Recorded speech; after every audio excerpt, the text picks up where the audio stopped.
I wouldn't want to face the Pacers in a 7-game playoff series once we get to the postseason. If I were not a Pacers fan, if I were a fan of another team in the East, I would be afraid of the Indiana Pacers. The Pacers are 42-29. They're fourth in the East. They're on a 5-game win streak despite the injuries that they've sustained over the course of that time. Halliburton has been out, right? We've seen Miles Turner exit. Andrew Nembhard has been ejected a couple times, right?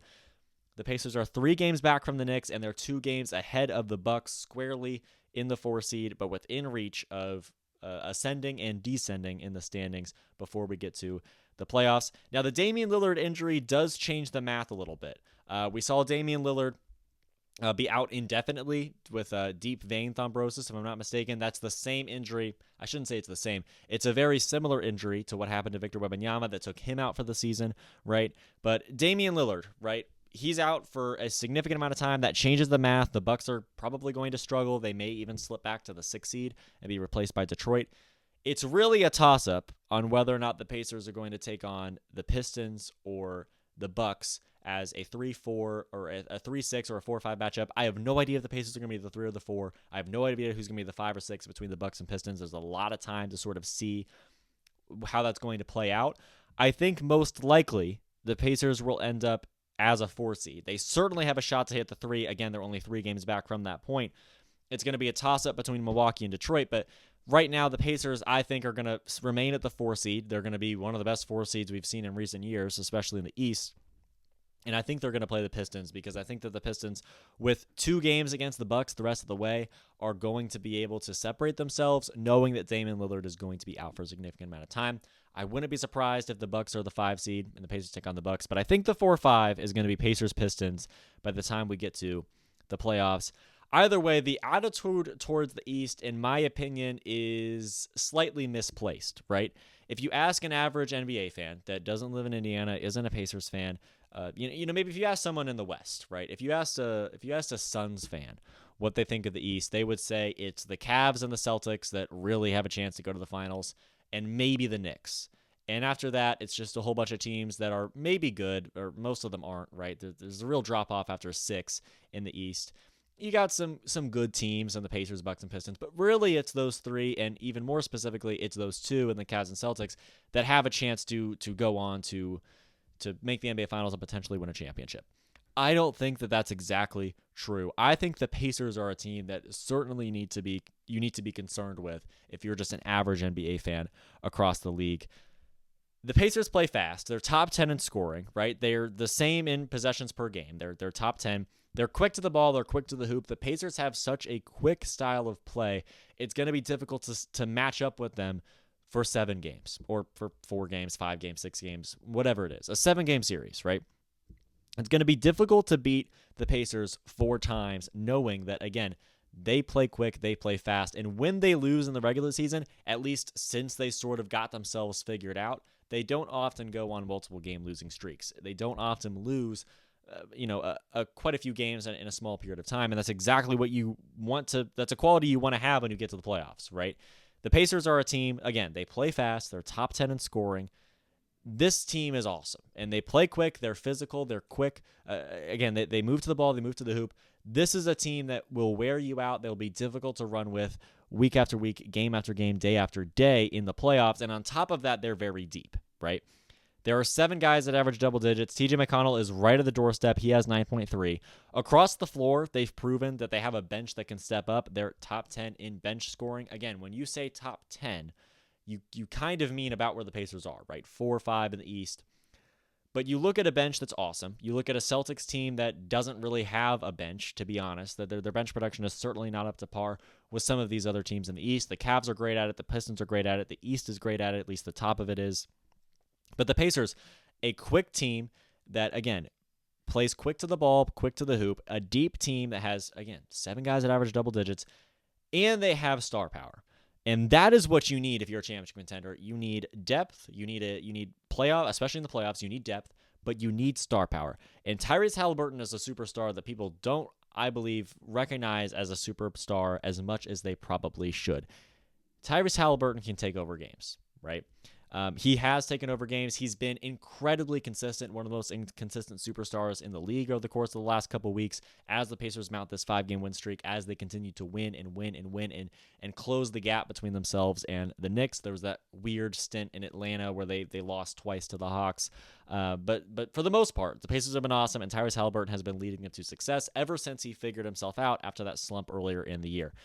He's a superstar. He can take over games. Pascal Siakam, he was an all-star, right? Miles Turner is a seasoned veteran, plenty of experience. Andrew Nembhard has hit plenty of big shots in his career, hit a big shot for the Pacers just a week or two ago. This is a Pacers team that has all of the qualities offensively that it will need to keep up with anybody in the East and anybody in the league moving forward. On top of that, they're proven this season. This isn't just something that I'm throwing out there and a few points I'm making. The Pacers are good. Everyone knows that. I think the Pacers are great because they won the season series against the Boston Celtics 2-1. They won the season series against the Detroit Pistons 3-1. They're split so far with Cleveland, and when Cleveland was playing their best basketball, the Pacers knocked them off on the road. There's 2 games left to go with the Cavaliers. They're at the very end of the season, though, in the middle of April, and the reason why I mention that is because the Cavaliers will have the 1 seed locked up. I don't know how much they'll be trying at that point in the year, so it's not super telling what the end of the regular season says about the Pacers and the Cavs. But nonetheless, in the games that matter, they're split with the Cavaliers 1-1. Yes, they lost the season series to the Knicks and the Bucks, but they have wins against both. They are not winless against any of the top teams in the East. So when you're looking at the Pacers, you're looking at a deep team that plays fast and has playoff experience and clearly can knock off each of the top dogs in the East at least once. And again, against Detroit, who I believe are going to be their first-round matchup, they've won the season series against 3-1. And if they manage to get the 3 seed and advance to the second round and they play the Celtics, they've won the season series there 2-1, and they're even with the Cavaliers. So this is a Pacers team where they're going to avoid the Knicks for the majority of the playoffs, right? Because it's probably a 3-4 situation between the two of them, so that they wouldn't play each other till the Eastern Conference Finals. But regardless, if the Pacers take on the Cavaliers, they can give them a run for their money. The Celtics, they absolutely can give them a run for the money. The Pistons, they should cruise against, historically, in the first round. Now, I think the Detroit Pistons are a lot better than people think as well. As I was researching this topic and kind of putting together my points for this topic, I realized that the Pistons are right up there with the Pacers in a lot of these categories. I'm afraid of the Pistons. I think you should be afraid of the Pistons too. Maybe we'll do a segment about that later on in the future. But the Pacers are great, right? And I think that their performance against these top teams in the East throughout the season, even including their horrible slump to start the year, is very encouraging. And this being a team that plays fast, really can wear teams out over the course of a 7-game series, especially considering the fact that they have the depth to outscore opposing teams' benches the majority of the time, and they have playoff experience, which I think is a very important point, right? They went to the Eastern Conference Finals last season. They upset Milwaukee. They upset New York. They've been there. They've been deep in the playoffs. They found themselves in a tight Game 1 against the Boston Celtics in the Eastern Conference Finals. The Pacers are tough. They have playoff experience. This entire team is back. They're healthy now. They're becoming as healthy as possible at the end of the year. Heaven forbid any injuries occur the rest of the way. The Pacers are going to be a healthy team heading into the playoffs, where we know that health in the playoffs is one of the biggest harbingers of failure across the board, right? If you're not healthy, we've seen a lot of superstars go down right before or during the playoffs, and that's been very unfortunate to see from year to year. But the Pacers are looking healthy. They're looking intact, right? They're playing their best basketball right now, 5-game winning streak. They continue to knock off teams with ease, like the Timberwolves, who are going to go to the playoffs in the West. This is a team that has all the makings of a deep run in the playoffs once again. They have a workable schedule the rest of the way, right? They're very capable of surpassing the New York Knicks in the standings. I personally don't think that they will, but they certainly have the ability to. Either way, it's Milwaukee or Detroit in round 1. Milwaukee's a tough matchup, but Detroit is young and inexperienced and down 3-1 on the year to the Pacers so far in the regular season. They're going to be a tough match to anybody, and if they cruise through the first round as they didn't cruise last season, but if they cruise through the first round as we anticipate them to, then they're going to be a real tough match for the Cavs or the Celtics, and that's why I think that avoiding the Pacers at all costs is the number one priority of some of these teams at the top of the East. Maybe not their number one priority, but it should be a priority for some of these top teams in the East. I would be concerned if I were the Cavs or the Celtics and I knew that we'd have a Pacers second-round game, and I would definitely be concerned if you're the Pistons or the Bucks and you find yourself facing off against the Pacers in a 7-game series in round 1. That's my opinion on the Pacers. That's where I think they are, and that's why I think they are a very scary team in the playoffs and could be capable of another deep run.